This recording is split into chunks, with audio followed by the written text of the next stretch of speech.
Bismillahirrahmanirrahim. Alhamdulillahi rabbil alamin.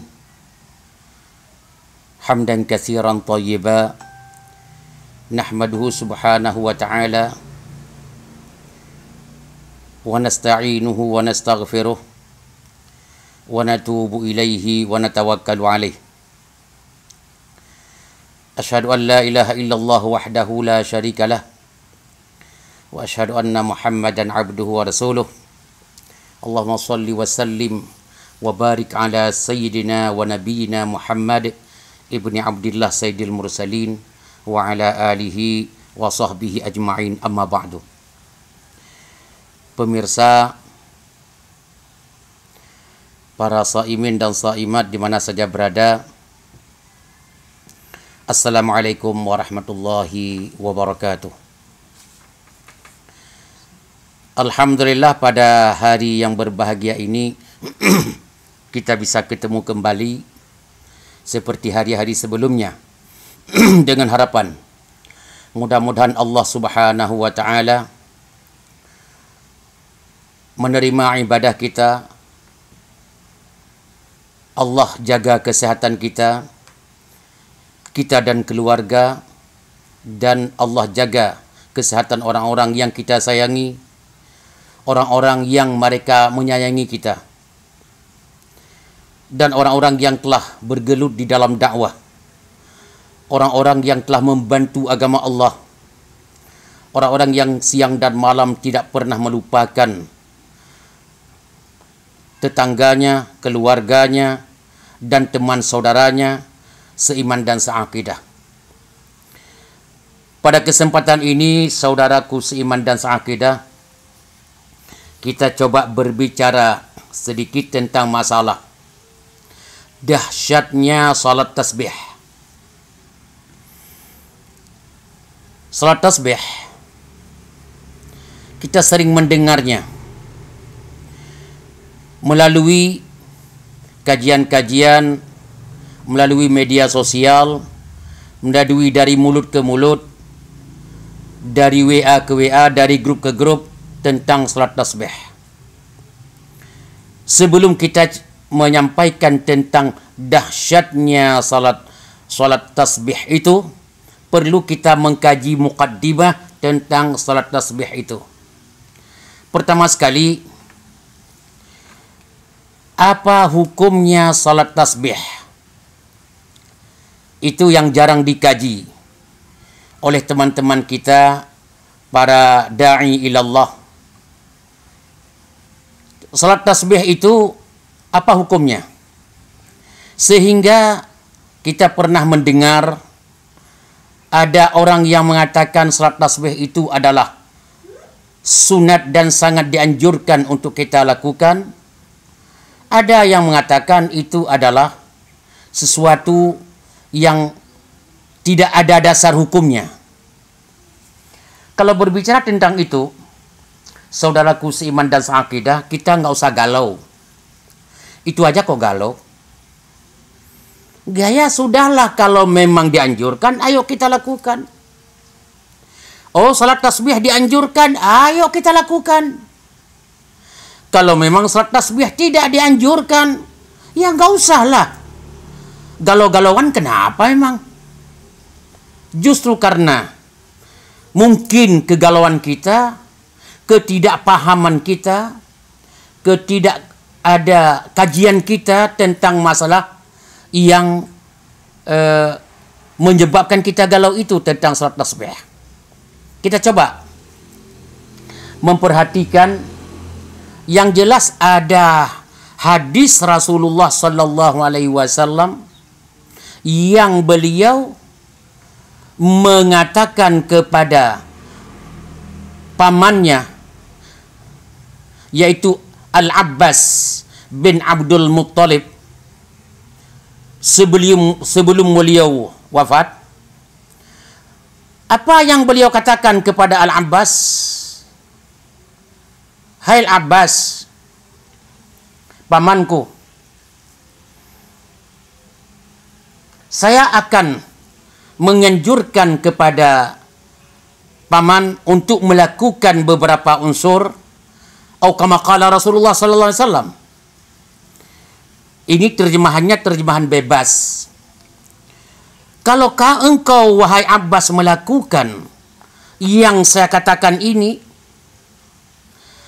ghafarallahu laka, Allah akan mengampuni dosamu, awalahu wa akhirahu, dosa yang lalu atau dosa yang akan datang, qadimuhu wa hadisuhu, dosa yang sudah pernah dilalui atau dosa yang sekarang sedang Anda lakukan, sengaja atau tidak sengaja dosa itu, saghirahu wa kabirahu, dosa kecil maupun dosa besar, sirrahu wa alaniyatahu, maupun secara diam-diam engkau melakukan dosa itu atau secara terang-terangan, semuanya Allah akan mengampuni dosamu.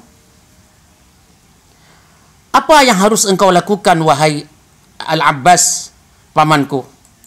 Pertama, kamu berwudu dan salat 4 rakaat. Taqra min kulli raka'atin, setiap rakaat itu engkau membaca Al-Fatihah 1 kali, kemudian setelah Al-Fatihah membaca surat. Surat ini bukan surat edaran tentang Corona. Bukan surat-surat yang lain. Surat dimaksudkan ini adalah surat ayat-ayat dari Al-Quranil Karim. Boleh ayat panjang, boleh ayat pendek. Setelah engkau lakukan itu, jangan rukuk dulu, wahai Abbas. Terus apa yang saya lakukan, ya Rasulullah? Jangan engkau rukuk. Engkau sambil berdiri, qulta wa anta qa'im, sambil berdiri engkau mengucapkan Subhanallah walhamdulillah wa la ilaha illallah Allahu akbar. Cukup. Berapa kali?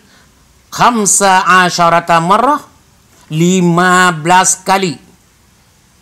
10, 5. 15 kali engkau ucapkan Subhanallah walhamdulillah wa la ilaha illallah Allahu akbar. Subhanallah walhamdulillah wa la ilaha illallah Allahu akbar. Subhanallah 15 kali engkau ucapkan Anda dalam keadaan berdiri sebelum rukuk.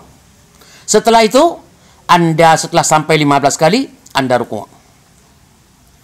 Di dalam rukuk setelah membaca tasbih engkau baca Subhanallah walhamdulillah wa la ilaha illallah Allahu akbar. Berapa kali? Bacalah 10 kali. Dalam rukuk 10 kali. Terus di dalam i'tidal sami'allahu liman hamidah. Rabbana walakal hamdu mil'as samawati wa mil'al ardi wa mil'a ma syi'ta min syai'in ba'du.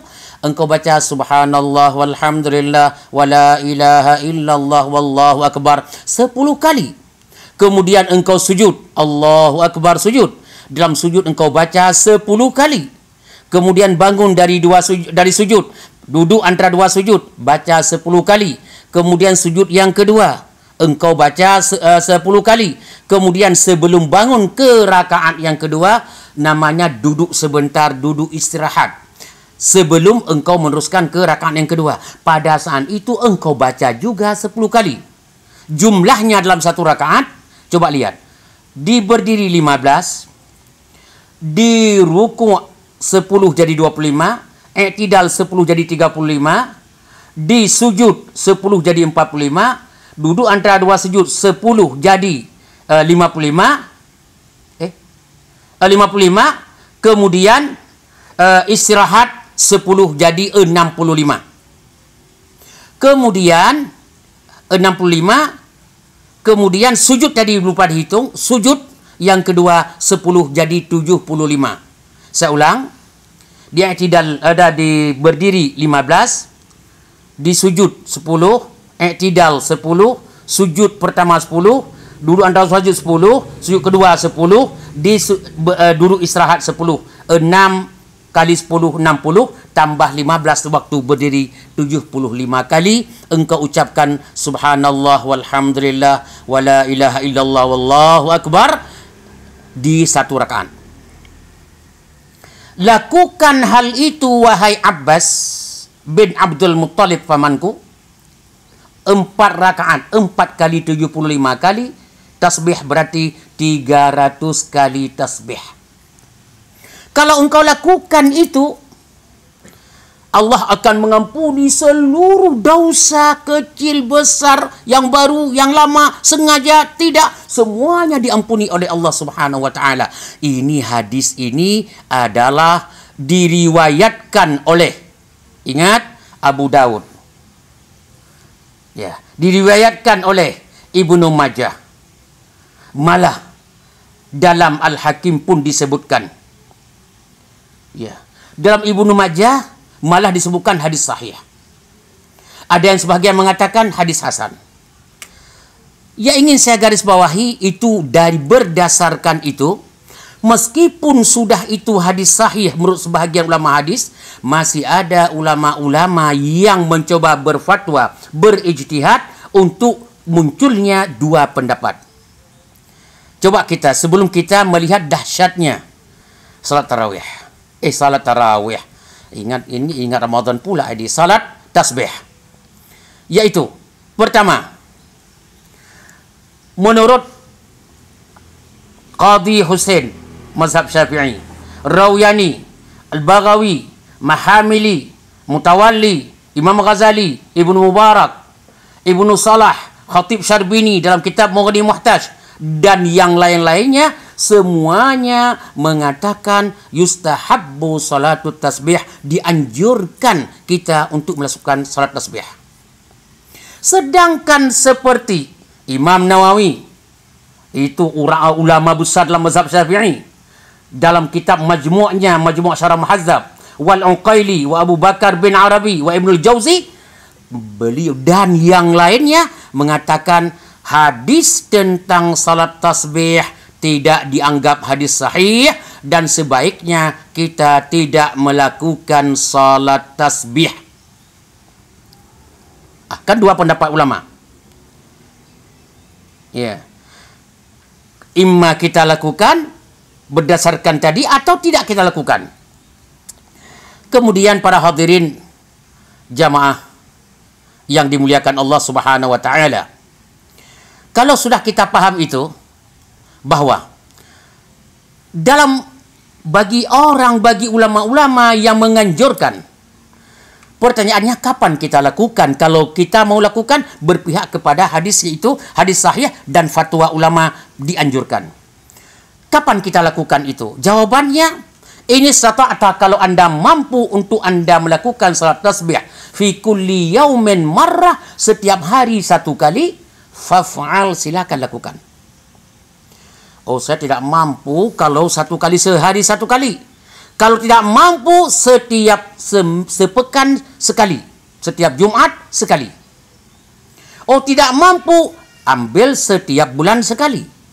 Tidak mampu, seumur hidupmu sekali. Tidak mampu, mati aja, nggak usah ada di dunia ini. Puyeng aja dengan manusia ini. Kalau mampu setiap hari lakukan. Kalau tidak sepekan sekali, tidaknya sebulan sekali, kalau tidak setahun sekali, kalau tidak seumur hidup sekali. Kalau seumur hidup pun kurang mampu, udah nggak usah ngomong lagi dah. Kita tahu aja manusia itu manusia apa. Ini berpihak kepada orang yang ulama-ulama yang berfatwa sunatnya salat tasbih. Sudah, ini jelas. Berpihak kepada ulama mengatakan salat tasbih itu dianjurkan. Dahsyatnya di mana? Ya. Pertama,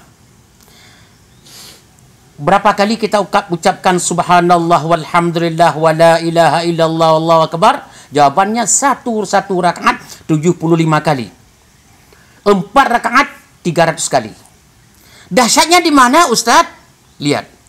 Hadis yang diriwayatkan oleh Imam Ahmad dalam pertemuan-pertemuan yang lalu sering sekali saya sampaikan. Rasulullah bersabda, afdalul kalam ba'dal Quran. Sebaik-baik zikir setelah Al-Quran. Ingat catatan, setelah Al-Quran. Sebaik-baik zikir setelah Al-Quran. Al-Quran nomor 1. Setelah Al-Quran yang paling baik zikir Antaranya adalah subhanallah walhamdulillah wala ilaha illallah wallahu akbar, sebaik-baik zikir setelah Al-Quran. Bayangkan membaca itu satu kali saja sebaik-baik zikir dalam Al-Quran. Bayangkan kalau kita salat tasbih 300 kali kita baca dalam satu kali salat. Pertanyaannya, bagaimana Anda menilai, bagaimana Allah menilai Anda di saat Anda berani melakukan salat tasbih dan pasang badan mengucapkan zikir yang terbaik dalam hidupmu setelah Al-Quran 300 kali per salatnya. Setiap hari kalau kita lakukan, setiap pekan kalau kita lakukan, setiap bulan kalau kita lakukan, atau seumur hidup sekali. Jawabannya, Anda dan kita orang melakukan salat tasbih itu berpihak kepada ulama yang mengatakan sunnah. Jawabannya amalan luar biasa dalam hidup kita. Disitulah poin yang saya katakan tadi, bahwa salat tasbih itu sangat dahsyat di dalam kehidupan kita umat Islam. Kira-kira sudah jelas barangkali. Tinggal sekarang mau ngambil yang mana? Mau ngambil sehari sekali? Mau ngambil satu Jumat sekali, sepekan sekali? Mau ngambil sebulan sekali, setahun sekali? Mau ngambil seumur hidup sekali? Atau enggak mau ngambil karena berpihak kepada ada ulama yang mengatakan tidak dianjurkan, malah lebih baik tidak dilakukan salat tasbih karena hadisnya tidak sahih. Malah ulama mengatakan bukan hanya tidak sahih, hasan pun tidak ada. Padahal banyak ulama juga yang mengatakan hadis sahih dan hadis hasan. Seperti yang saya sampaikan, perbedaan ulama. Silakan terpulang kepada kita masing-masing. Kalau saya boleh menganjurkan, kalau saya tidak boleh menganjurkan adalah niatkan, ya Allah, mudah-mudahan hadis itu sahih, sahih, sahih. Ya Allah, terpulang kepadamu, ya Allah, saya mau salat dan berzikir dalam salat. Silakan. Lebih baik apa yang kita rasakan, biar Allah yang tahu apa yang akan diberikan kepada orang yang berzikir. Zikir yang terbaik setelah Al-Quran selama satu kali pelaksanaannya 300 zikir itu, yaitu baca yang benar, jangan buru-buru. Subhanallah walhamdulillah wala ilaha illallah wallahu akbar. Cuma ingat, kalau ngikutin saya jangan-jangan nanti begini.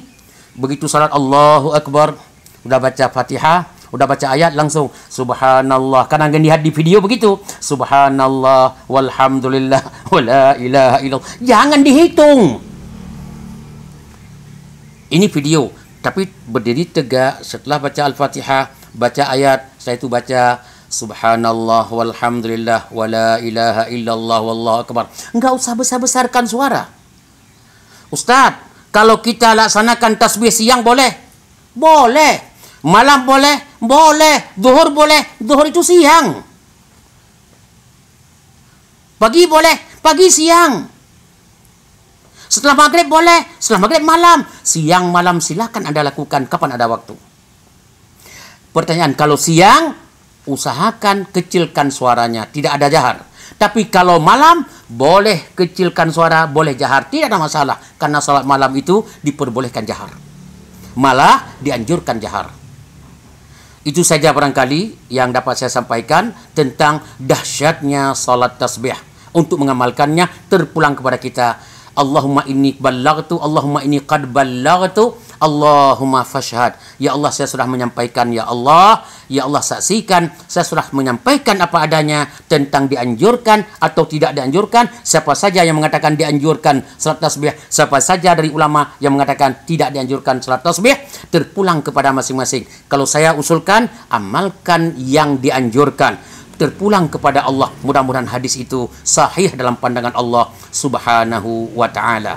Demikianlah, mudah-mudahan bermanfaat. Ada pertanyaan dari para pemirsa?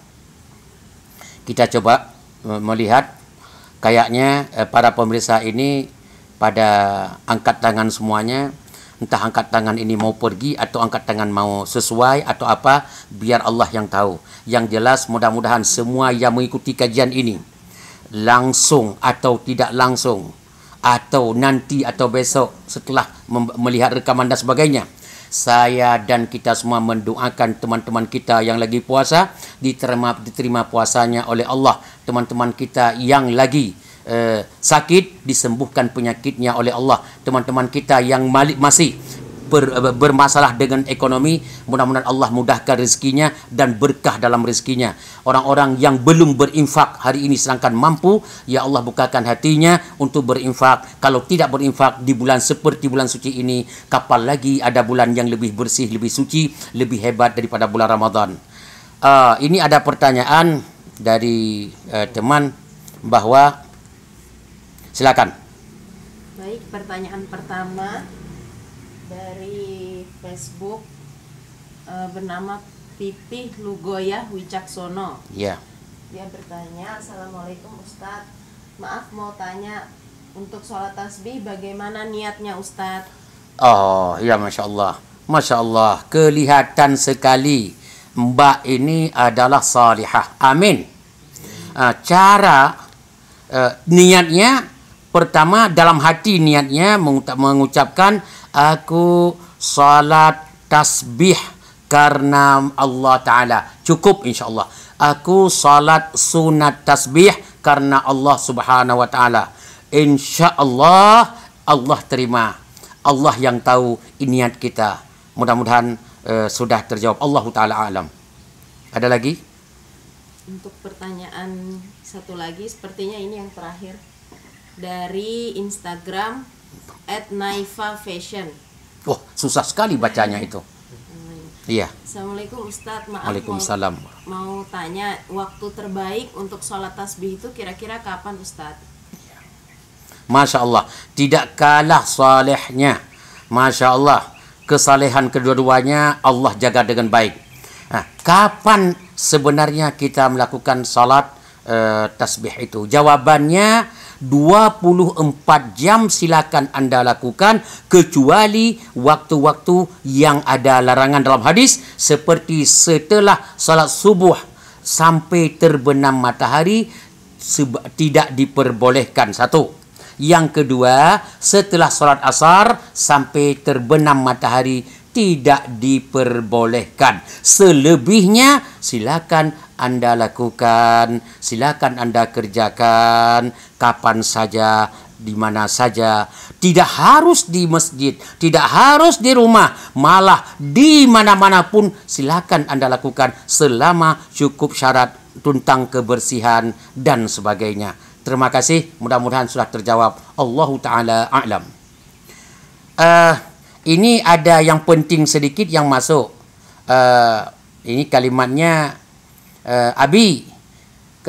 Ini di bawah nama Abi itu ada pimpinan pesantren Ihya Qalbun Salim. Apa itu? Pesantren apa itu? Alhamdulillah jawabannya. Alhamdulillah. Kebetulan Allah memberi kesempatan kepada saya untuk mencoba mengamalkan Islam melalui salah satunya melalui mendirikan pesantren. Pesantren itu sudah didirikan, sudah berubah-ubah nama dari Riyadhus Salihin, pesantren Riyadhus Salihin, Majlis Ta'lim menjadi pesantren Ihya Qalbun Salim. Yaitu pesantren Ihya Qalbun Salim sudah dibangun sejak 10 tahun yang lalu. Alhamdulillah. Tempatnya ada dua, ada di Cilandak Barat satu, dan itu sebagai dasar. Yang kedua sedang dibangun dengan lahan di Legoso, di daerah Legoso Ciputat Timur, yaitu sedang ada pembangunan. Pesantren itu bergerak dalam pengkaderan ulama dan da'i. Pesantren kita, saya ulang, adalah pengkaderan ulama dan da'i. Mudah-mudahan kalau mau lihat jauhnya, ada di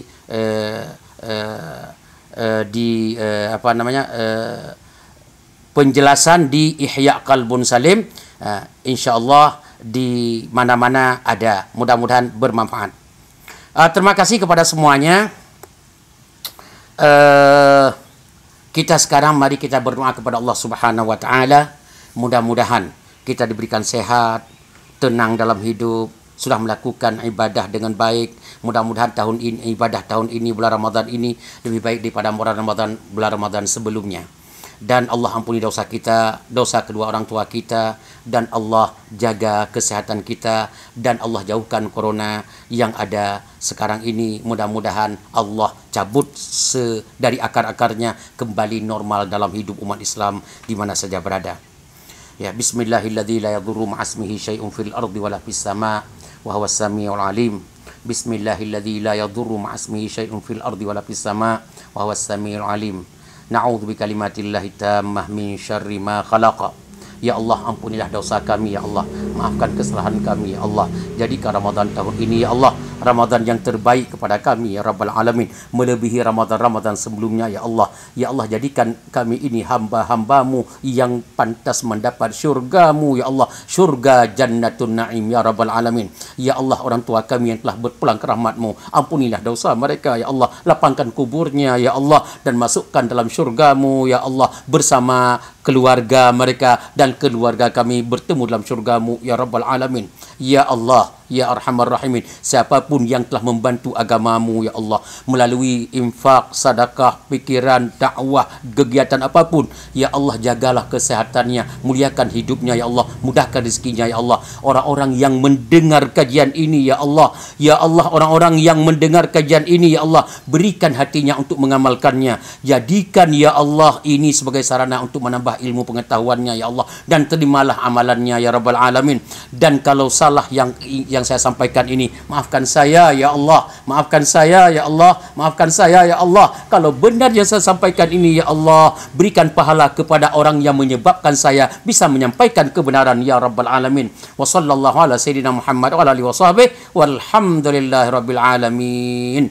Assalamualaikum warahmatullahi wabarakatuh.